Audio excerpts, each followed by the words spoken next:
time to continue our deep dive into the CAGED system, and today's lesson is going to be on the A chord. Woo! Now, the A chord is the second most important CAGED chord that you really need to know. The first most important one is the E chord, which we went in our previous lesson. And if you're new here, my name is Luan. I'm a professional musician, live streamer.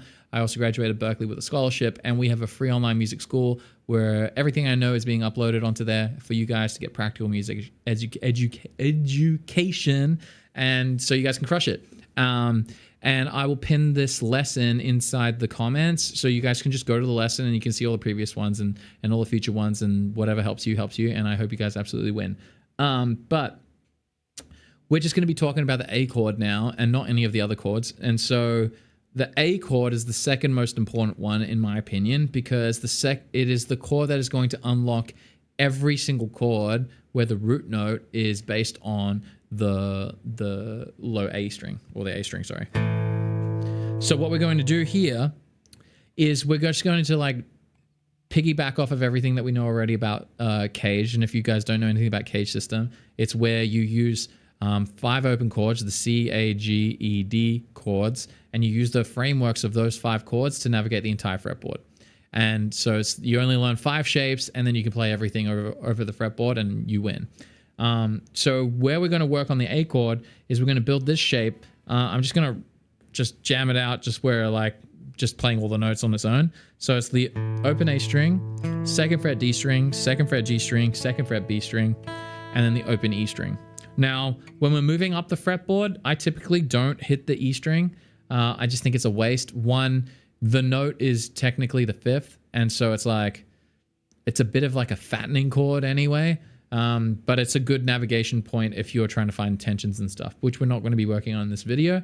But if you see that I'm not using the high E string, that's why. Just because once I move up the fretboard, I like to bar the fret and move everywhere up like that. And if I hit this string, then you'd have to do like, you know, this really like clean bar.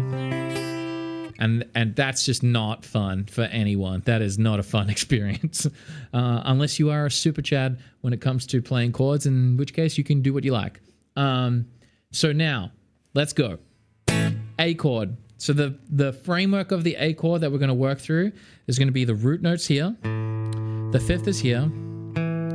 The root notes here again. And then this is the 3rd. So if you are following on to our E shape, it is pretty much the same formula. Root, 5th, root, 3rd. And then it goes to the 5th again as well if you want to, but we're not going to do that. So if you know that framework, you will know that anywhere you go up on the fretboard and the root note is either going to be on the G string or on the low A string, you'll be able to find a chord anywhere there it is. So if I bar this, and then my root note's on the low A string, and then I move it up 2 frets, I go to B major chord. Move it up 1 fret, C chord, D chord, E chord, F chord, G chord. Easy. It's very, very simple. And now all we're going to do is if we want to swap it into all minor shapes, that's our 3rd. We just drop it down 1 fret. So we turn it to a flat 3, and the formula for a minor chord is 1 flat 3 5. So it's going to go like this. So I'm playing an A minor shape, and I just move it up 2 frets. I got a B minor, up 1 fret, C minor, D minor, E minor, F minor, G minor, and then back to A minor. Super, super simple. Now, the reason why this is the second most important one is because typically, if you're moving through the fretboard and you're trying to jam on stuff, and so if we already know the E shape, and we're building off of this, say I have a chord progression that's like an A, E, and then F sharp, and then D. I want to go use my E shape for the A chord, and then I can use my A shape for the E chord, and then I can use my A minor shape for the F sharp chord, and then I can slide down to keeping the A shape for my D chord, and then I've got that.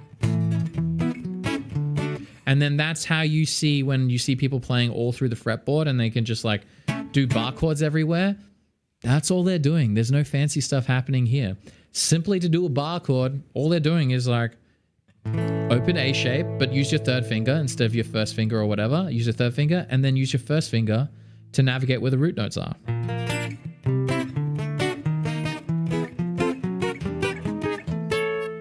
Really, really cool.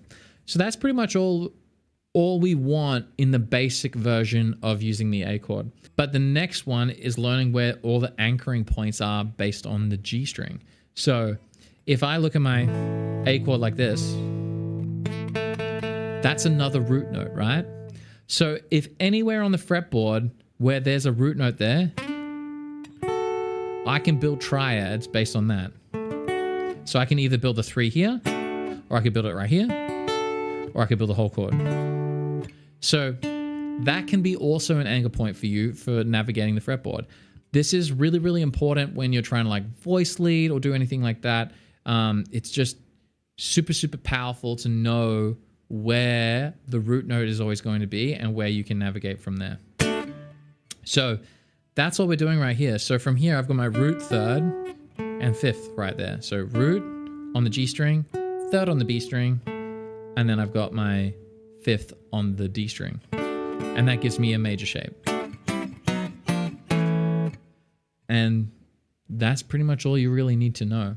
If you understand that, then you can navigate any major minor shapes based on that whole framework. And this is where you might hear someone doing like chords like this.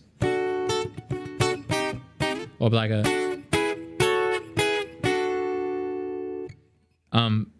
I'm trying to think of the song that does it. Stairway to Heaven. No. Or if they do something like that in Stairway to Heaven, I can't remember how it goes. But just as a minor triad right there. Major, major, just going like this. And so it allows you to get these upper voicings that are really, really cool. So that's like the step after you really get comfortable with the A shape. That's where you're going to get all these upper voicings on the guitar. Because typically as guitarists or anyone who's getting into like intermediate playing and above, we kind of get stressed on like playing open chord shapes, but we don't really know what's actually happening in them. And then we kind of get like, once you jump into bar chord shapes, you kind of like stay where like these bass strings are kind of like your whole navigation source. And I really want to stress that when you're using the CAGED system, getting these upper strings, like these voicings to pop out really well is just so amazing because it can make you just sound so much cleaner on a guitar, especially when you're in a band or anything like that, or you're trying to do like guitar fills. Like say I want to do like a D major, E major into a A major, I can do like a...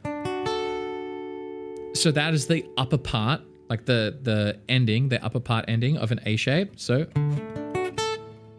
my A shape there on the D chord, A shape on the E chord. And then I use my E shape, which we were talking about in the previous video, for the A chord. So good.